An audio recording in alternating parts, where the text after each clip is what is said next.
مومن وہ نہیں جس کی محفل پاک ہو، مومن وہ ہے جس کی تنہائی پاک ہو۔ جو دعا سے بھی نہیں مل رہا تو سمجھ جاؤ کہ اللہ نے اس سے بہتر آپ کو عطا کرنا ہے۔ پریشان مت ہوا کرو، ٹھوکر ہمیشہ انہیں ہی لگتی ہے جنہیں اللہ تھامنا چاہتا ہو۔ جس کو تم سے سچی محبت ہوگی وہ تم کو فضول اور ناجائز کاموں سے روکے گا۔ تجربہ انسان کو غلط فیصلے سے بچاتا ہے، مگر تجربہ غلط فیصلے سے ہی حاصل ہوتا ہے۔ کائنات کی سب سے مہنگی چیز احساس ہے، جو دنیا کے ہر انسان کے پاس نہیں ہوتا۔ جو رشتے تمہیں تکلیف دیں ان سے دوری اختیار کر لو۔ بہترین آنکھ وہ ہے جو حقیقت کا سامنا کرے۔ اگر کسی کی تکلیف دیکھ کر تمہیں تکلیف ہونے لگے تو سمجھ لینا تم اللہ کے بنائے ہوئے بہترین انسان ہو۔ تنہا انسان کو کبھی تنہا نہ سمجھنا، کیونکہ جو تنہا ہوتا ہے اس کے سب سے قریب اللہ ہوتا ہے۔ پوچھا گیا اگر کوئی اپنا بھول جائے تو کیا کیا جائے؟ فرمایا کوئی اپنا ہو وہ کبھی بھول نہیں سکتا، اور جو بھول جائے وہ اپنا نہیں ہوتا۔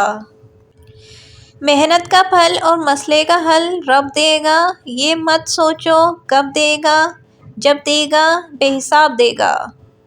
خاموشی اختیار کر لو مگر کسی سے شکوہ مت کرو، جب عزت نہ ملے تو کنارہ کر لو۔ کفر کے بعد سب سے بڑا گناہ کسی کی دل آزاری ہے۔ جو رشتے تمہیں تکلیف دیں ان سے دوری اختیار کر لو۔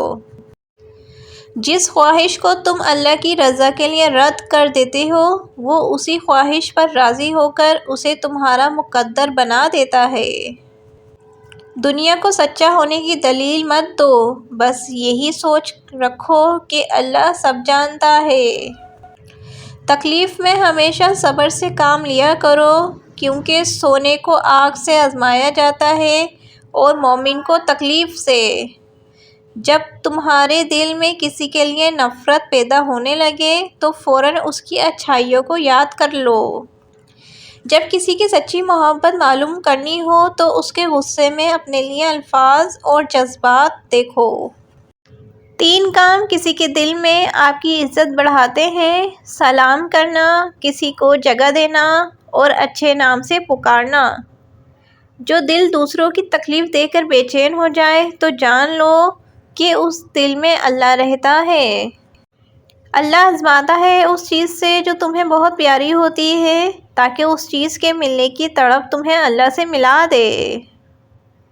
کسی بے قصور پر بہتان لگانا یہ آسمانوں سے بھی زیادہ بھاری گناہ ہے۔ کچھ رشتے اللہ خود ختم کرتا ہے تاکہ تمہاری زندگی خراب نہ ہو سکے، بے شک وہ جو کرتا ہے بہتر کرتا ہے۔ اللہ تمہارے دل سے کسی چیز کا خیال تب تک نہیں نکالتا جب تک تمہارے نصیب میں اس کے ملنے کی گنجائش رہتی ہے۔ کسی ایسے کے ساتھ رہو جو تمہارے ہونے پر رب کا شکر ادا کرے۔ خواہش بادشاہوں کو غلام بنا دیتی ہے مگر صبر غلاموں کو بادشاہ بنا دیتا ہے۔ اگر میری یہ ویڈیو آپ سب کو پسند آئی ہو تو ویڈیو کو لائک کریں، چینل کو سبسکرائب کریں اور زیادہ سے زیادہ آگے شیئر کریں۔ آپ سب کا بہت بہت شکریہ۔ اللہ حافظ۔